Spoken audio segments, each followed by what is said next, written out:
ladies, bitches, and vixens! And Aunt Judy and Uncle Lisa, I see you over there. Awesome. Okay, I want to hear from everybody who's out and proud. How many straight allies are here to support those who are out and proud? How many of you are here just because gay people know how to throw a fucking good party? And if you think that swear word's inappropriate, just bear down because there's a whole lot more coming. As you can see, I dressed for the occasion. I'm wearing my rainbow tie-dye and my flaming pants. Anybody who knows me knows that this is pretty much standard attire for me. I am not the picture that comes to mind when you look up a politician in the encyclopedia.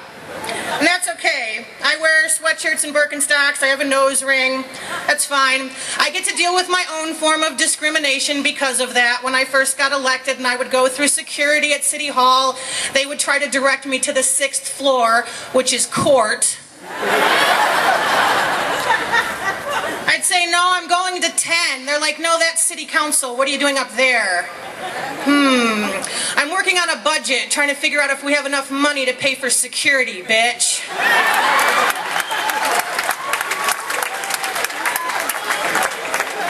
Don't judge the cover of my book, and I will not judge yours. I love my job. I love the work that I get to do for the citizens of Lansing. As was mentioned by Christina, I am the author of the Human Rights Ordinance. I'm very proud of that. Thank you. I'm also very deeply saddened that I had to do that because that's something that should be done at the state level.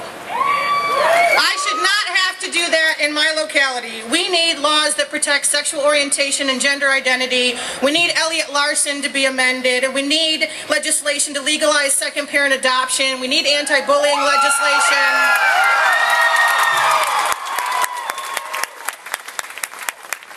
And we need domestic partnership benefits, you know? Governor Snyder is very concerned about this 20% copay. Let me tell you something. You let gays have domestic partnerships, they'll pay their freaking 20%.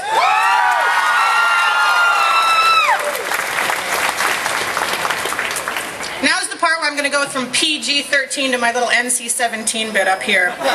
Okay? Because I'm a big fan of Schadenfreude. You know what that is? It's rejoicing in other people's misery.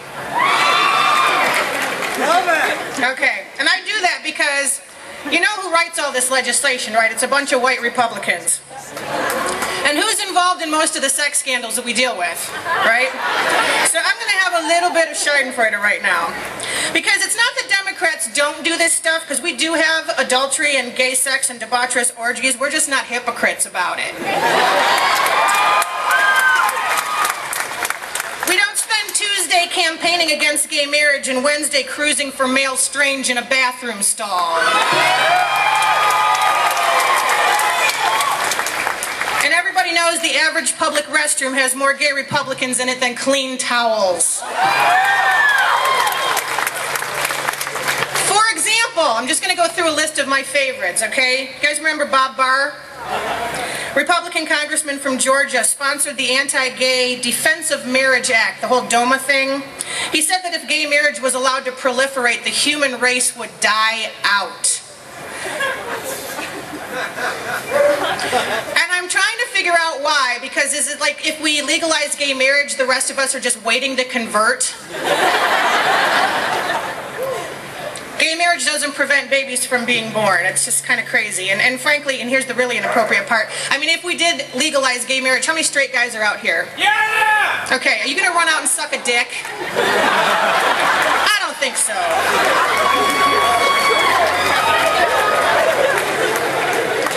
And the idea that we're going to somehow stop having babies is ridiculous because we straight people already know what causes straight people to stop having sex. It's straight marriage.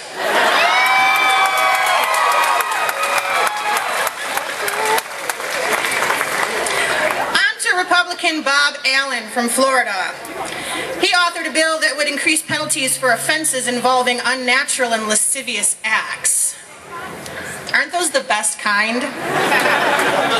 He's the guy guy that was busted for offering 20 bucks to an undercover cop so that he could blow the cop.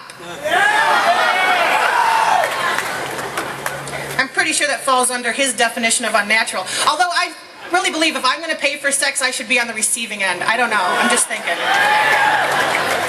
He had the audacity to ask the cop if it would make a difference. As he's being put in the back of the cop car, he asked the cop, would it make a difference if I told you I'm a state legislator? Yes, it will help sell the books. What's worse was the guy's excuse for his actions. This is what he said in court.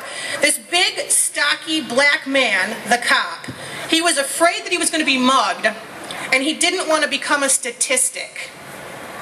So you blow him. So I ask myself, where did this guy learn self-defense? Now remember, boys and girls, if you're ever alone with a big stocky black man, your best chance of survival is to pull out a 20 and offer to blow him.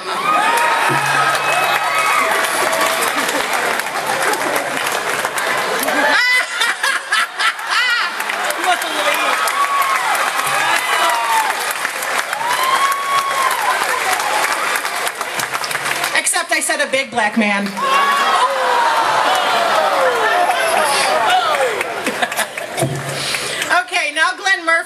Glenn Murphy was the national chairman of the Young Republicans. He was a campaigner for a bunch of right-wing candidates who oppose equal rights and gay marriage, but he went home one night after a night of raucous drinking with a friend of his from the Young Republicans and was busted in the middle of the night with a wanker in his mouth.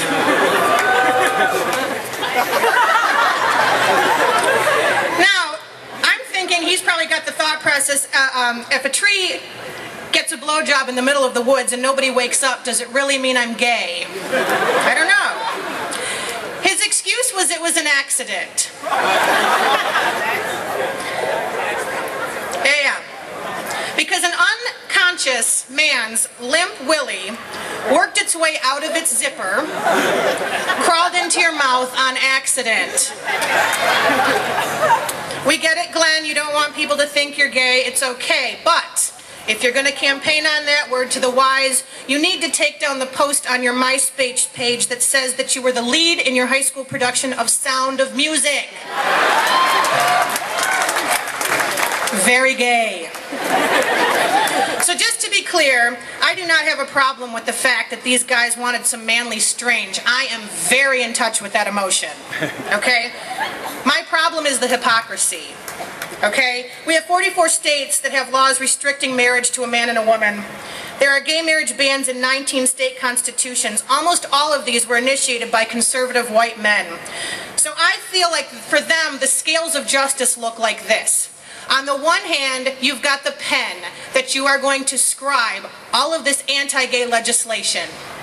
And on the other hand, you're holding a dick.